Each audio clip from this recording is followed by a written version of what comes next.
শঙ্কর আঢ্যকেই গতকাল প্রায় 17 ঘন্টা জিজ্ঞাসাবাদ তল্লাশির পর গ্রেপ্তার করেছে এনফোর্সমেন্ট ডিরেক্টরেট। এই মুহূর্তে আদালতে নিয়ে যাওয়া হয়েছে এবং তাকে হেফাজতে যাওয়ার জন্য সওয়াল করছে এনফোর্সমেন্ট ডিরেক্টরেট। ঠিক কি হলো আদালতে জানবো। অর্ণবাংশু নিয়োগী আমাদের প্রতিনিধি রয়েছেন আমাদের সঙ্গে। অর্ণবাংশু, শুভদীপ, সেটা হচ্ছে সবথেকে গুরুত্বপূর্ণ তথ্য এটাই, যেটা হচ্ছে যে টাকা লাগে দেবে শঙ্কর, শাহজাহান সহ অন্যান্যরা। এটা হচ্ছে আজকের মূল লাইন। কেন বলা যাচ্ছে মূল লাইন? কারণ হচ্ছে এই খবরটি আমরা প্রথমে ব্রেক করি যে 16-12 অর্থাৎ 12ই ডিসেম্বর 2023 জ্যোতিপ্রিয় মল্লিক তার মেয়েকে একটা চিঠি দেয় জেলে বসে, অর্থাৎ তিনি হাসপাতালে বসে। সেই চিঠিটা হাতে আসে সিআরপিএফ এর।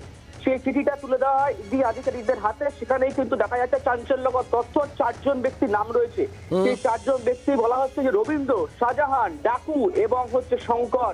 যদি কোনো টাকার দরকার পড়ে তাহলে কিন্তু এরা দেবে। এখানে একটা নাম উঠে আসছে শঙ্করের ভূমিকা। দ্বিতীয় ভূমিকা কি বলা হচ্ছে? দ্বিতীয় ভূমিকায় বলা হচ্ছে যে শঙ্করের কিন্তু কমসে কম 19টা সংস্থা ছিল, সবকটা হচ্ছে সীমান্তবর্তী এলাকায়। যেই সংস্থাগুলির মধ্যে দিয়ে সে কিন্তু সমস্ত টাকা এক্সচেঞ্জ করতো, ফরেন মানি এক্সচেঞ্জ করতো। সামনে এসছে 20,000 কোটি টাকা তার সংস্থার মধ্যে দিয়ে এক্সচেঞ্জ হয়েছে। তার মধ্যে 9 থেকে 10,000 কোটি টাকা হচ্ছে সম্পূর্ণ রেশন দুর্নীতি টাকা, যেটা জ্যোতিপ্রিয় মল্লিকের বলেই ইডি আধিকারিকরা দাবি করছেন। অর্থাৎ জ্যোতিপ্রিয় মল্লিক এই শঙ্করের মাধ্যম দিয়ে, তার সংস্থার মাধ্যম দিয়ে টাকা কিন্তু বিদেশে ডলারের মাধ্যমে কনভার্ট করেছে। এমনকি 2,000 কোটি টাকা কিন্তু দুবাই এবং বাংলাদেশে পাঠানো হয়েছে, এমনটা তারা তথ্য পেয়েছেন।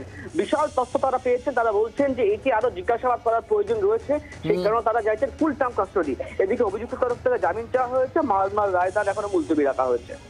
শুভদীপ, নজর রাখো অর্ণবাংশু, ধন্যবাদ। বাংলার আওয়াজ, বাঙালির আবেগ, জি 24 ঘন্টা।